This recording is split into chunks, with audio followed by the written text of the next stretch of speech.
Hello students, कैसे हैं आप सभी लोग। उम्मीद है आप लोग बहुत अच्छे होंगे। माय नेम इज आशीष गिरी। आज के इस वीडियो के अंदर हम डिस्कस करेंगे प्लाज्मा मेम्ब्रेन का पार्ट नंबर 2। पार्ट नंबर 2 के अंदर हम कवर करेंगे फ्लूइड मोज़ेक मॉडल के बारे में। Fluid mosaic model universal acceptable model है जिसकी मदद से हम प्लाज्मा मेम्ब्रेन के फंक्शंस को भी समझ जाएंगे कि कैसे ये फंक्शंस को परफॉर्म करता है, इसकी स्ट्रक्चर, इसका कंपोजिशंस, यानी प्लाज्मा मेम्ब्रेन की जो डिटेल इंफॉर्मेशन है वो फ्लूइड मोज़ेक मॉडल के अंदर हमें मिल जाती है। इस वजह से स्टूडेंट सिंगर और निकोलसन को नोबेल प्राइज से भी अवार्ड किया गया था क्योंकि ये बेस्ट मॉडल था प्लाज्मा मेम्ब्रेन का। अगर आप एक बीएससी फर्स्ट ईयर के स्टूडेंट्स हैं तो आपके बीएससी फर्स्ट ईयर जूलॉजी के फर्स्ट सेमेस्टर में आपका जो थ्योरेटिकल पेपर आता है cytology, genetics and infectious disease, इसके अंदर स्टूडेंट्स प्लाज्मा मेम्ब्रेन का एक पूरा डिटेल चैप्टर है। तो वहां से स्टूडेंट्स जो क्वेश्चंस पूछे जाते हैं एग्जाम पेपर में, लॉन्ग क्वेश्चन में describe the fluid mosaic model of plasma membrane, या उसके फंक्शंस के बारे में भी पूछा जाता है, या उसकी अल्ट्रा स्ट्रक्चर के बारे में पूछा जाता है, और भी काफी सारे इंपॉर्टेंट टॉपिक जैसे फ्लूइडिटी ऑफ प्लाज्मा मेम्ब्रेन, ये सारे टॉपिक मेंशन हो सकते हैं। तो उसके रिगार्डिंग स्टूडेंट्स आप लोग इस वीडियो के माध्यम से नोट्स भी बना सकते हैं। यदि आप कॉम्पिटिटिव एग्जाम की प्रिपरेशन कर रहे हैं स्टूडेंट्स, तो इस वीडियो के माध्यम से आपको यह भी पता चलता रहेगा कि कहां से क्वेश्चंस कॉम्पिटिटिव एग्जाम में पूछे जा सकते हैं, या फिर आगे चलकर अगर आप लोग सीएसईआर नेट लाइफ साइंस की प्रिपरेशन करते हैं, या पीजीटी एग्जाम की प्रिपरेशन करते हैं, या किसी मेडिकल एंट्रेंस एग्जाम की प्रिपरेशन करते हैं, क्योंकि प्लाज्मा मेम्ब्रेन का टॉपिक लगभग सभी में आपको मिल जाता है। तो चलिए स्टूडेंट्स वीडियो को स्टार्ट करते हैं। पिछली वीडियो के अंदर स्टूडेंट्स हमने प्लाज्मा मेम्ब्रेन के बेसिक्स को कवर किया था। पार्ट 1 के अंदर हमने डिस्कस किया था कि जो प्लाज्मा मेम्ब्रेन है इसको हम सेल की आउटर मोस्ट बाउंड्री के रूप में कंसीडर करते हैं। आपका क्वेश्चन होगा कि सर प्लांट सेल के केस में तो हम देखते हैं कि उसमें सेल वॉल होती है, उसकी बाउंड्री। तो मैं आपसे सिंपली कहूंगा कि अगर आप लोग प्लांट सेल की जो सेल वॉल है उसको रिमूव कर दो तो क्या सेल डेड हो जाती है? नहीं, तब भी सेल जो है सर्वाइव करती है। तो इसका मतलब वो एक इसेंशियल बाउंड्री नहीं है। प्लाज्मा मेम्ब्रेन सेल की एक ऐसी बाउंड्री है जो कि बहुत ज्यादा सेल के लिए इसेंशियल रहती है।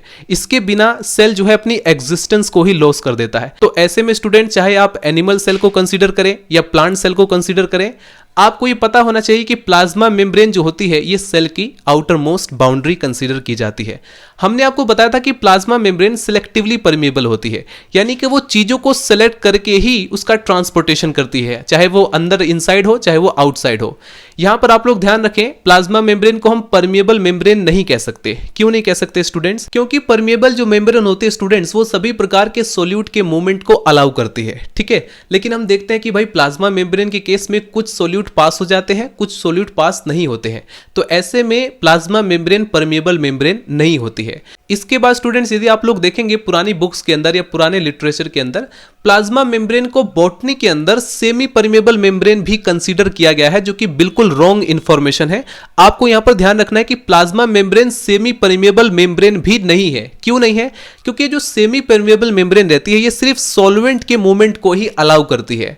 लेकिन हम देखते हैं कि भाई प्लाज्मा मेम्ब्रेन के अंदर तो सॉल्यूट भी पास हो जाते हैं। जैसे फॉर एग्जांपल यदि हम बात करें सोडियम आयन की, पोटेशियम आयन की, या ग्लूकोज की, या फैटी एसिड की, फ्रक्टोज की, तो ये सारे जो सोल्यूट है ये भी प्लाज्मा मेम्ब्रेन को क्रॉस कर जाते हैं। लेकिन सेमी परमेबल मेम्ब्रेन के अंदर तो सोल्यूट पास ही नहीं हो पाते। तो ऐसे में प्लाज्मा मेम्ब्रेन को हम सेमी परमेबल मेम्ब्रेन भी कंसीडर नहीं कर सकते। तो फाइनली क्वेश्चन ये आता है कि भाई प्लाज्मा मेम्ब्रेन को हम किस मेम्ब्रेन में कंसीडर करें? तो प्लाज्मा मेम्ब्रेन सेलेक्टिवली परमेबल होती है क्योंकि ये कुछ मॉलिक्यूल को सेलेक्ट करती है और सेल के अंदर भेजती है या बाहर निकालती है, यानी कि एक तरीके से ये मॉलिक्यूलर ट्रैफिकिंग का काम करती है। ये मोस्ट इंपॉर्टेंट प्लाज्मा मेम्ब्रेन का फंक्शन रहता है। इसके बाद स्टूडेंट्स पिछली वीडियो के अंदर हमने प्लाज्मा मेम्ब्रेन की कंपोजिशंस को भी डिस्कस किया था। हमने वहां पर देखा था कि प्लाज्मा मेम्ब्रेन जो होता है वो 3 इंपॉर्टेंट कंपोनेंट से मिलकर बना होता है। Number first lipids, number second carbohydrate, number third protein. ये 3 प्रकार के कंपोनेंट उसमें प्रेजेंट रहते हैं।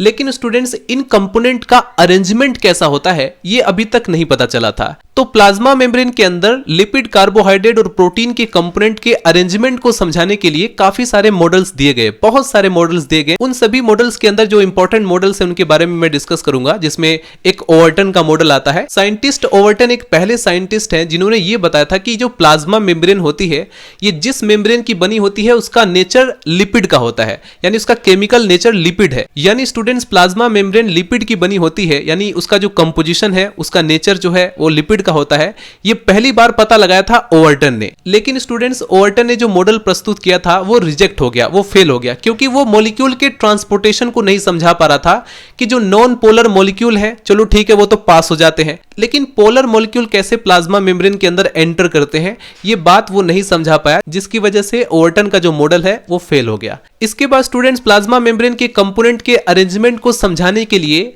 एक और मॉडल प्रस्तुत किया गया था। दो साइंटिस्ट थे जिनका नाम है गॉटर एंड ग्रेंडल मॉडल।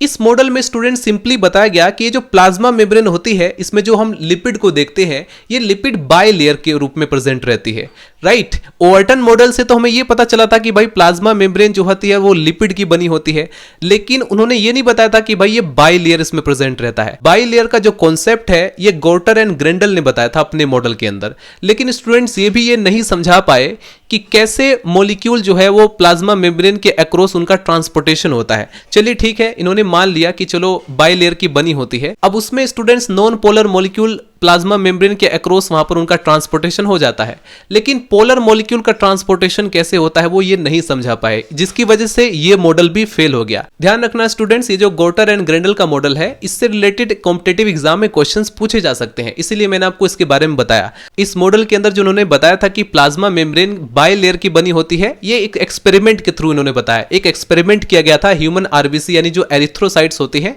उसका सैंपल लेकर के उस पर एक्सपेरिमेंट किया गया था। इस एक्सपेरिमेंट में स्टूडेंट सिंपली जो ह्यूमन आरबीसी होती है, जो मैच्योर आरबीसी जिसे हम एरिथ्रोसाइट्स बोलते हैं, उसको एक सैंपल के रूप में प्रस्तुत किया गया। इस सैंपल के अंदर जितने भी नंबर ऑफ सेल्स थे सबसे पहले उसको काउंट किया गया, फिर उसके बाद एक आरबीसी के जो सेल है उसका सरफेस एरिया है उसको फाइंड आउट किया गया। उसके बाद स्टूडेंट्स सभी के सरफेस एरिया को फाइंड आउट किया गया, क्योंकि अगर आप मल्टीप्लाई करोगे तो सभी का सरफेस एरिया निकल आएगा, तो एक तरफ उस वैल्यू को एक तरफ रख दिया। अब इसके बाद स्टूडेंट्स उन्होंने जितने भी सैंपल के अंदर जो रेड ब्लड सेल्स थे उन सभी के जो मेम्ब्रेन के अंदर मौजूद जो लिपिड्स हैं उनको एक्सट्रैक्ट किया। एक्सट्रैक्ट करने के बाद स्टूडेंट जो लिपिड्स के मॉलिक्यूल है उन्हें एक वाटर के ऊपर स्प्रेड कर दिया, उससे उन्होंने उसके सरफेस एरिया को फाइंड आउट किया।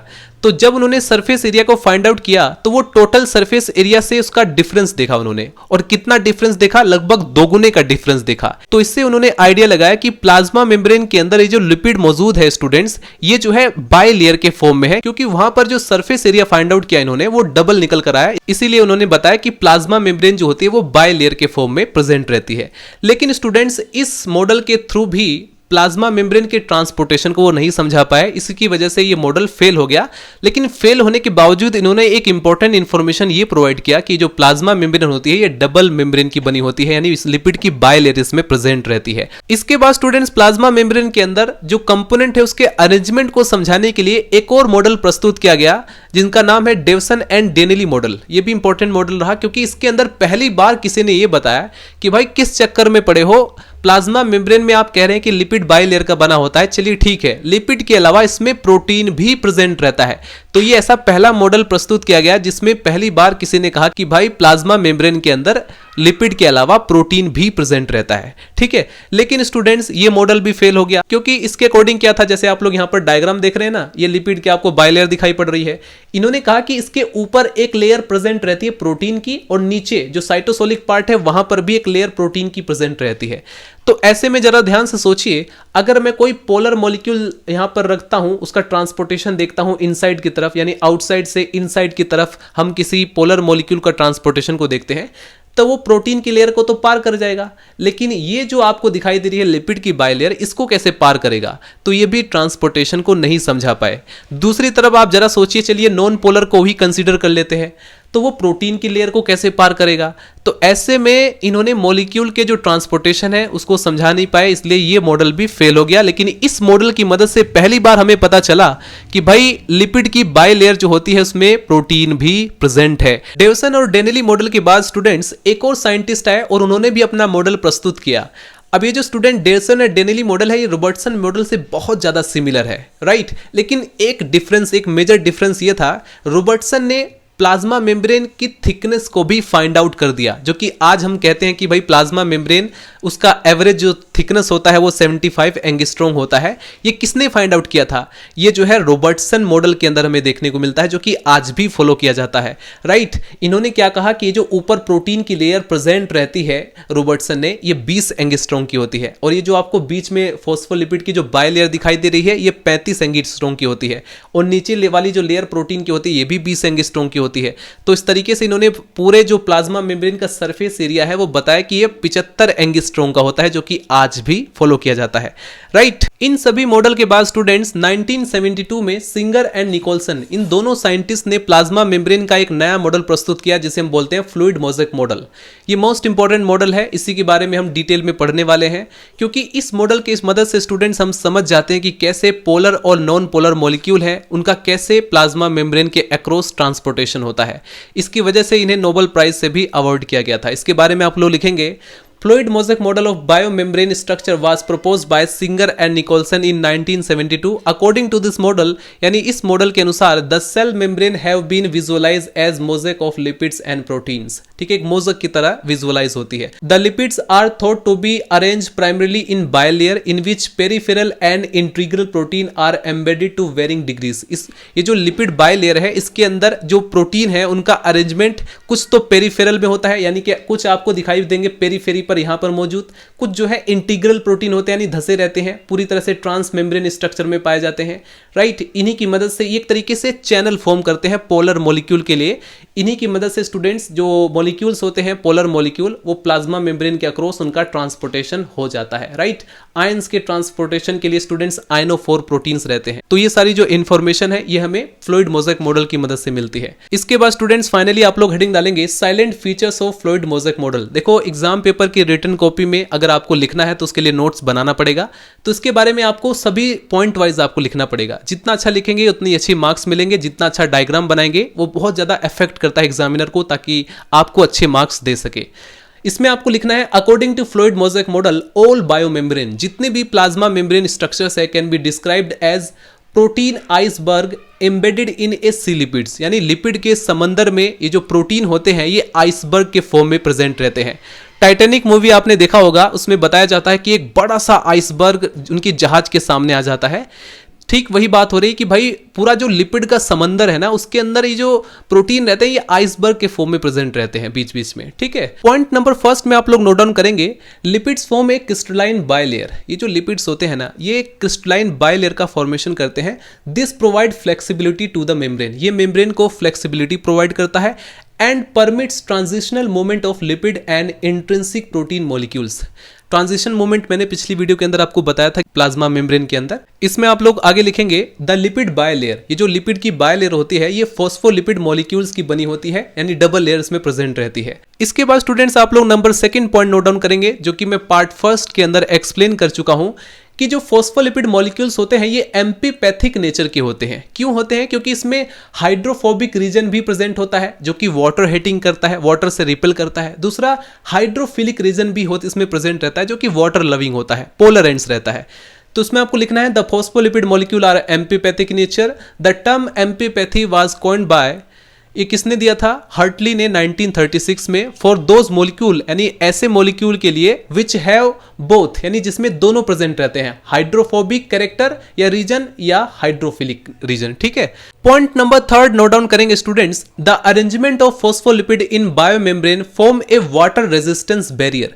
ये जो बायोमेम्ब्रेन है या प्लाज्मा मेम्ब्रेन है इसमें फॉस्फोलिपिड का अरेंजमेंट कुछ इस प्रकार से है कि ये वाटर मॉलिक्यूल के लिए एक तरीके से बैरियर का काम करती है। जैसे आप ध्यान से देखेंगे यहां पर फॉस्फोलिपिड के अरेंजमेंट को दिखाया गया है। अगर मैं यहां से कोई वाटर का मॉलिक्यूल पास करना चाहूं अक्रॉस द मेम्ब्रेन यानी साइटोसोलिक पार्ट में, तो वो नहीं हो पाएगा क्योंकि वो बैरियर का काम कर रहा है, ठीक है। आगे नोट डाउन करेंगे students, through such A membrane lipid soluble substance can pass through readily. और इस टाइप के मेम्ब्रेन के अंदर जो लिपिड के मॉलिक्यूल्स होंगे वो आसानी से पास कर जाएंगे, बहुत तेजी से। For this reason plasma membrane is permeable to soluble substance. इसकी वजह से हम कहते हैं कि ये जो प्लाज्मा मेम्ब्रेन है ये लिपिड सोल्यूबल सब्सटेंस के लिए परमिएबल होता है, but not water soluble substance. जो वाटर सोल्यूबल सब्सटेंस है उसके लिए परमिएबल नहीं होता है। पॉइंट नंबर 4 नोट डाउन करेंगे, प्रोटीन इन बायोमेम्ब्रेन, यानी ये जो प्लाज्मा मेम्ब्रेन है इसके अंदर जो प्रोटीन रहती है are arrange on either surface of lipid bilayer as extrinsic और पेरिफेरल प्रोटीन और एम्बेडेड पार्शियली और wholly in the lipid bilayer, these are called intrinsic और ट्रांसमेम्ब्रेन प्रोटीन। मैं आपको स्ट्रक्चर के माध्यम से समझाता हूं। इसमें बताया गया है कि ये जो प्रोटीन रहती है ये इस बायोमेम्ब्रेन के अंदर अरेंज रहती है, कुछ तो सरफेस पर जिसे हम बोलते हैं पेरिफेरल प्रोटीन, कुछ जो है पार्शियली यानी कि आधे मेम्ब्रेन में प्रेजेंट रहती है और कुछ पूरी तरह से उसको क्रॉस करके रखती हैं जिसे हम बोलते हैं ट्रांसमेम्ब्रेन प्रोटीन। ये चैनल का फॉर्मेशन करती है। मैं ऑलरेडी आपको बता चुका हूं कि जो वाटर के मॉलिक्यूल्स होते हैं अगर उनको पास करना हो, सेल के अंदर उन्हें लाना हो या सेल से बाहर उन्हें भेजना हो तो इस चैनल के थ्रू जो है वो आसानी से पास हो सकते हैं। पॉइंट नंबर 5 नोट डाउन करेंगे students, the intrinsic protein molecules are tightly held in positions in the lipid bilayer by strong bonds. ये जो प्लाज्मा मेम्ब्रेन के अंदर इंट्रिंसिक प्रोटीन या इंटीग्रल प्रोटीन होते हैं ये लिपिड बायलेयर के अंदर एक तरीके से टाइटली मजबूती से जुड़े रहते हैं, कनेक्टेड रहते हैं स्ट्रॉन्ग बॉन्ड्स के द्वारा। ठीक है, इसमें काफी सारे इंट्रैक्शंस होते हैं जैसे हाइड्रोफोबिक इंट्रैक्शन, आयनिक इंट्रैक्शंस, ये सारे इंट्रैक्शन पार्टिसिपेट करते हैं। पॉइंट नंबर 6 में आप लोग नोट डाउन करेंगे students, large globular integral protein molecules project beyond lipid bilayer on both sides. अगर आप लोग ध्यान से देखेंगे ये जो आपको लार्ज ग्लोब्यूलर प्रोटीन दिखाई दे रही है ये प्लाज्मा मेम्ब्रेन को दोनों साइड्स में आपको दिखाई पड़ती है। इसे हम बोलते हैं transmembrane protein. These are called transmembrane protein और टनल और चैनल प्रोटीन। इन्हें हम चैनल प्रोटीन भी बोलते हैं क्योंकि ये चैनल का भी काम करते हैं पोलर मॉलिक्यूल्स के ट्रांसपोर्टेशन के लिए।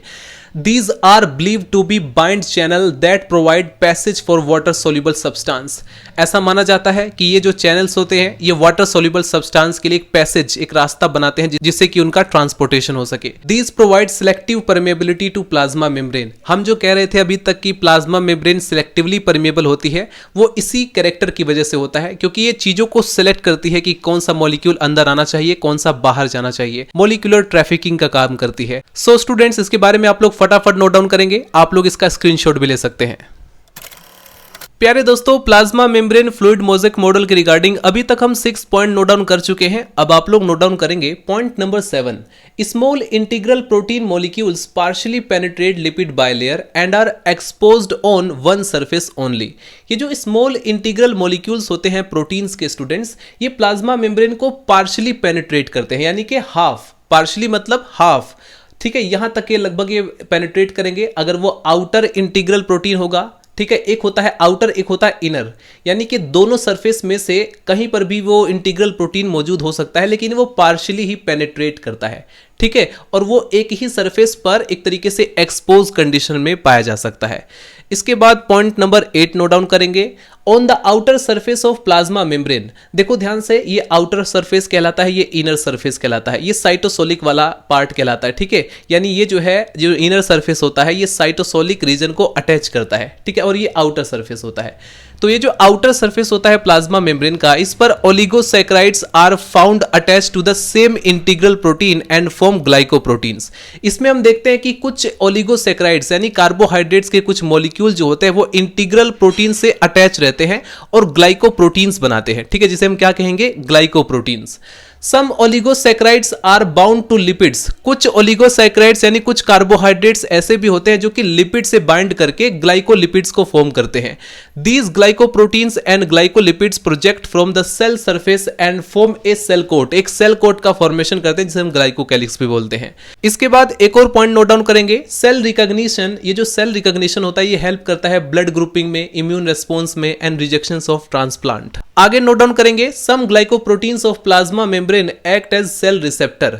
सेल सिग्नलिंग के बारे में मैं काफी डिटेल में इसके बारे में बता चुका हूं कि कई सारे ऐसे ग्लाइकोप्रोटीन्स होते हैं प्लाज्मा मेम्ब्रेन के अंदर जो कि सेल रिसेप्टर का काम करते हैं, यानी कोई सिग्नल मॉलिक्यूल उन रिसेप्टर से बाइंड करेगा यानी वो सेल सिग्नलिंग में हेल्प करता है। ठीक है, यानी वो सिग्नल को रिसीव करते हैं, इसीलिए उन्हें हम सेल रिसेप्टर्स कहते हैं।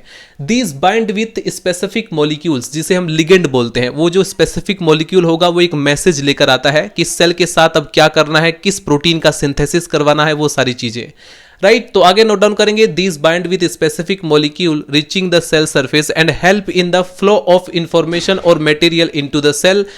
लिपोप्रोटीन जो होता है ये ड्रग रिसेप्टर का काम करता है। राइट, इसके बाद स्टूडेंट्स फाइनली एक और इंपॉर्टेंट पॉइंट जो कि बहुत ही ज़्यादा बेसिक्स है, इसके बारे में आपको बता भी चुका हूँ। प्लाज्मा मेम्ब्रेन में हमने देखा था ये जो फॉस्फोलिपिड मॉलिक्यूल है इसकी दो यहाँ पर हमें लेयर देखने को मिलती है, एक आउटर होती है, एक इनर होती है। आउटर को हम बोलते हैं स्टूडेंट्स ई लीफलेट, और जो अंदर की तरफ होता है जो प्रोटोप्लाज्मिक होता है उसे हम बोलते हैं पी लीफलेट। ठीक है, तो दो तरह की फॉस्फोलिपिड के हमें लीफलेट्स देखने को मिलते हैं प्लाज्मा मेम्ब्रेन में। एक होता है E leaflet, it is the outer half of the membrane, यानी हाफ जो मेम्ब्रेन्स है ये आउटर वाला पार्ट रहता है। उसके बाद पी लीफलेट रहता है जो नीचे वाला रहता है, अंदर साइटोसोलिक वाला। So it is the inner half of the membrane in contact with cytoplasm, ये जो है साइटोप्लाज्म के कॉन्टैक्ट में रहता है। तो आज के इस वीडियो के अंदर हमने डिस्कस किया प्लाज्मा मेम्ब्रेन के सभी तरह के मॉडल्स के बारे में। देखिए वो जो पुराने मॉडल्स हैं उनसे रिलेटेड जो इंपॉर्टेंट पॉइंट्स थे वो मैंने आपको बताया। उसके बाद मैंने यहाँ पर फ्लूइड मोज़ेक मॉडल को डिटेल में पढ़ाया क्योंकि यही एग्जाम पेपर में सबसे ज्यादा पूछा जाता है। इसके बाद नेक्स्ट वीडियो के अंदर प्लाज्मा मेम्ब्रेन से रिलेटेड और भी इंपॉर्टेंट टॉपिक्स कवर करेंगे और कॉम्पिटेटिव एग्जाम में कहां से क्वेश्चन पूछे जाते हैं उनके अंदर भी डिस्कस करेंगे। सो स्टूडेंट्स, यदि आपको कोई भी डाउट हो तो आप लोग कमेंट सेक्शन में मेंशन कर सकते हैं। मिलते हैं नेक्स्ट वीडियो में। Bye bye, Tata.